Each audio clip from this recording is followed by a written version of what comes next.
नमस्कार दोस्तों, मैं doctor Saurabh Mishra.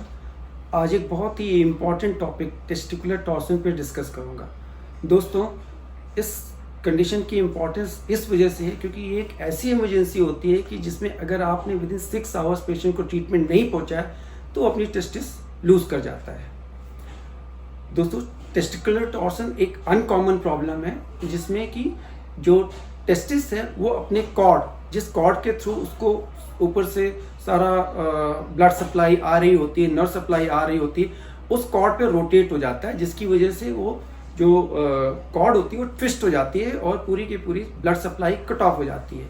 With in 6 hours इस ब्लड सप्लाई को रिस्टोर नहीं किया जाता तो टेस्टिस रिवाइव नहीं की जा सकती है। अब आपको समझ आ गया कि इसकी इम्पोर्टेंस क्या है। दोस्तों, कुछ रिस्क फैक्टर्स होते हैं पेशेंट्स में जिनकी वजह से टेस्टिकुलर टॉर्सन होने की पॉसिबिलिटी ऐसे लोगों में ज़्यादा होती है और इसमें सबसे कॉमन होती है एक कंजेनाइटल प्रॉब्लम जिसको बोलते हैं बेल क्लिफ्टन डिफॉर्मिटी। इसमें होता क्या है कि इसमें टेस्टिस के चारों ओर स्पेस ज़्यादा होता है और उसको रोटेट करने के लिए रूम मिल जाता है, जिसकी वजह से ये रोटेशन ऐसे कंडीशन में कॉमन होता है। दूसरा सबसे बड़ा रिस्क फैक्टर है किशोरावस्था।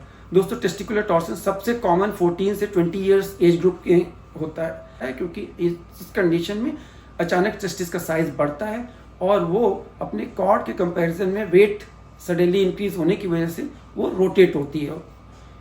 इसके अलावा और भी कुछ रिस्क फैक्टर्स होते हैं जैसे कि कोल्ड वेदर में कई बार वहाँ पे एक मसल होती है जिसको बोलते हैं क्रेमेस्टर मसल, वो पुल होती है और पुल होने की वजह से वो कॉर्ड के अलॉन्ग टेस्टिस को रोटेट कर देती है और टेस्टिकुलर टॉर्सन हो जाता है। अब आते हैं सिम्टम्स। दोस्तों, सबसे पहला सिम्टम्स होता है सीवियर पेन। पेशेंट को बहुत ही तेज पेन होता है टेस्टिस में और वो पेन पेट की तरफ ऊपर जाता है।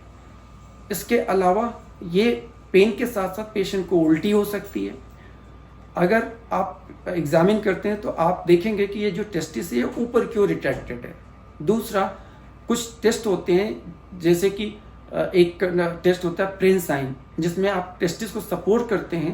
बेसिकली ये प्रेनसाइन टेस्टिकुलर इन्फेक्शन और टेस्टिकुलर टॉर्सन को डिफरेंशिएट करने के लिए बनाया हुआ है। जब पेशेंट एक्यूट कंडीशन में होता है और आप टेस्टिस को सपोर्ट करते हैं तो अगर सपोर्ट के साथ पेन कम हो जाता है तो इसका मतलब इन्फेक्शन है और अगर पेन में कोई फर्क नहीं पड़ता है तो इसका मतलब टेस्टिकुलर टॉर्सन है। क्लिनिकल हिस्ट्री के बाद डायग्नोसिस आती है। अब डायग्नोसिस के लिए क्लिनिकल हिस्ट्री को कुछ इन्वेस्टिगेशन के साथ कोरिलेट किया जाता है और उनमें सबसे इंपॉर्टेंट होता है अल्ट्रासाउंड और colour Doppler scrotum. Colour Doppler में आप टेस्टिस की ब्लड सप्लाई टोटली खत्म देखते हैं या बहुत ही कम हो जाती है और क्लिनिकल कोरिलेशन और इस अल्ट्रासाउंड फाइंडिंग को कोरिलेट करके आप टेस्टिकुलर टॉर्सन की डायग्नोसिस कंफर्म करते हैं। अब हम आते हैं ट्रीटमेंट पे। दोस्तों, इसका ट्रीटमेंट एक इमरजेंसी कंडीशन की तरह किया जाता है क्योंकि आपको टॉर्सन होने और जो सर्जिकल ट्रीटमेंट होता है उसके बीच सिर्फ 6 आवर्स होते हैं, तो ये एक रेस अगेंस्ट टाइम होता है। आपको तुरंत यूरोलॉजिस्ट को इन्फॉर्म करना होता है और पेशेंट को ओटी में शिफ्ट कराना होता है जिससे कि जितनी जल्दी से जल्दी हो सके पेशेंट की सर्जरी की जाए।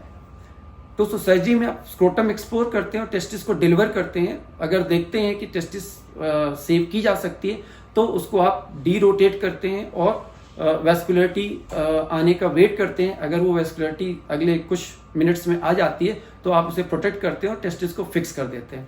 अदरवाइज फिर उस टेस्टिस को सेक्रीफाइस करना पड़ता है अगर वो रिवाइव नहीं हो पाती है डी रोटेट करने के बाद भी।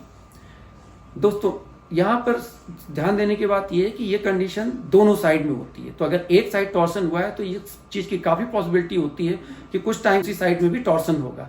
इसके लिए दूसरी साइड भी पेशेंट को ऑपरेट किया जाता है और उसमें स्क्रोटम को एक्सप्लोर करके उस टेस्टिस को फिक्स कर दिया जाता है।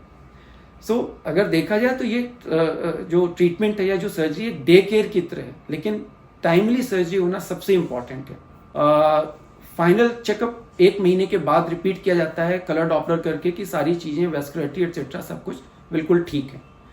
अभी के लिए बस इतना ही। धन्यवाद।